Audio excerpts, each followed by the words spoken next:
Bonjour, c'est Marie de Russie, étudiante camerounaise en Fédération de Russie. Bienvenue dans cette nouvelle vidéo dans laquelle je vais parler des dépenses à faire pour venir poursuivre ses études ici en Fédération de Russie.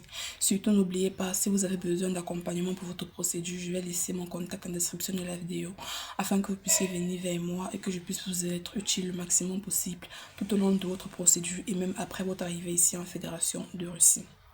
Alors, on va diviser les dépenses à faire en deux parties. D'abord, on va parler des dépenses à faire avant le voyage et ensuite, on va parler des dépenses à faire après son arrivée ici en Fédération de Russie. Donc, en ce qui concerne les dépenses à faire avant le voyage, on a la scolarité qui coûte entre 90 000 roubles et 250 000 roubles. Bien sûr, en fonction du statut de l'université, de la ville que vous allez choisir, parce qu'il faut savoir que la scolarité dans les grandes villes est plus élevée que dans les petites villes. Mais d'une manière générale, pour l'année de langue, la scolarité est entre 90 000 roubles et 250 000 roubles. Ensuite, vous devez également payer votre billet d'avion. Le billet d'avion, il n'a pas un prix fixe parce qu'il dépend déjà de la période de l'année. Il dépend aussi de votre point de départ. Donc, je ne vais pas donner un prix exact pour les billets d'avion, sachant qu'il varie très souvent, mais d'une manière générale, il coûte environ 650 000 francs CFA partant du Cameroun, plus précisément de la ville de Douala pour la Russie. En troisième position, il y aura les honoraires de la personne qui va gérer votre procédure, parce que très certainement, la personne va vous demander soit une partie de son argent, soit la totalité, avant de venir ici en Fédération de Russie. Et en ce qui concerne les dépenses, donc après votre arrivée ici, il y aura le loyer.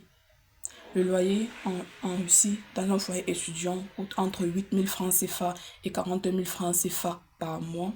L'assurance maladie, elle coûte maximum 40 000, c'est-à-dire quelle que soit la ville où vous allez vous rendre. Si on vous prend trop d'argent pour l'assurance maladie, c'est 40 000 francs. Ensuite, il y a les examens médicaux. Ça aussi, en fonction de la ville, ça peut changer. Mais le montant maximal, c'est 90 000 francs CFA. Donc, voilà un peu ce que vous devez obligatoirement dépenser après votre arrivée ici en Russie. Après aussi, il y aura des dépenses qu'il y aura à faire, mais si vous n'avez pas les moyens, ça ne sera pas très obligé en fait. Je parle là des ustensiles de cuisine avec 60 000 francs maximum, vous pouvez gérer. Bon, pas maximum, avec en moyenne 60 000 francs, vous pouvez gérer. Acheter vos marmites, assiettes, moulinex et tout ici en Russie. Il y a également les habits de froid. On appelle ça ici kutka. Les blousons de froid. En russe, ça s'appelle kutka. Je ne conseille pas d'acheter ça au pays parce que ce n'est pas très adapté à la température d'ici. Par exemple, ce que moi j'ai acheté au pays, arrivé ici ne m'a servi absolument à rien parce que le froid qu'il y a au Cameroun n'a absolument rien à voir avec le froid qu'il y a ici en Russie. Donc je vous demanderai de prévoir de l'argent pour ça, pour venir vous acheter des équipements de froid ici afin que vous soyez plus à l'aise.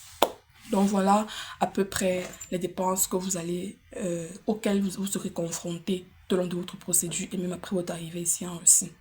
Donc d'une manière générale, avec environ 1 800 000, vous pouvez facilement vous retrouver ici en Russie pour études.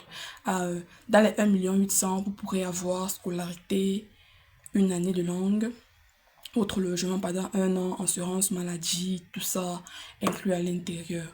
Donc, si vous choisissez une petite ville avec environ 1 800 000, vous pourrez très bien vous retrouver ici en Fédération de Russie. En ce qui concerne les grandes villes, vous pourrez aller à 2 500 000, 3 millions, parce qu'il faut savoir déjà là-bas que le loyer coûte plus cher, l'assurance maladie, les hôpitaux, la scolarité. Donc, les dépenses seront un peu plus élevées que dans les petites villes. Voilà donc à peu près ce que j'avais à partager avec vous aujourd'hui dans cette nouvelle vidéo. Surtout n'oubliez pas, si vous avez besoin d'accompagnement pour votre procédure ici en Fédération de Russie, je vais vous laisser mon contact en description de la vidéo afin que vous puissiez venir vers moi. Merci.